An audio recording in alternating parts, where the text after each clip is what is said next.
আসসালামু আলাইকুম দর্শক বন্ধুরা। তো এই বছর আলু সকলেই চাষ করার ফলে দাম খুব একটা নেই।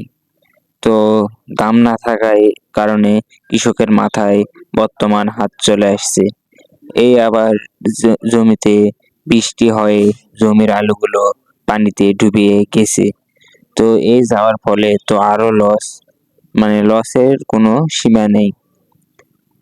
আলুর বীজ যে সময় কিনেছে কৃষকেরা, সেই সময়ে আলুর বীজের দাম খুবই থাকার কারণে কেউ আবার বীজের দাম উঠানো পারতেছে না।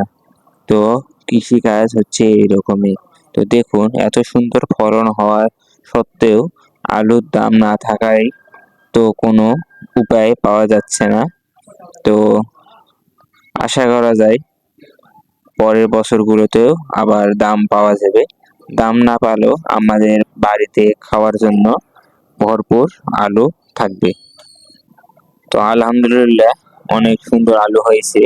আর যাদের এলাকায় পানিতে ডুবে গেছে তারা অবশ্যই কমেন্ট করে জানাবেন। আর সকলে তাদের জন্য দোয়া করেন যেন তারা লসের সম্মুখীন হয় না। যারা আমার এই চ্যানেলে নতুন তারা অবশ্যই আমার এই চ্যানেলটি সাবস্ক্রাইব করে সঙ্গে থাকুন এবং পাশে থাকা অল বেল আইকনটি পেয়ে দিন। তো আসসালামু আলাইকুম।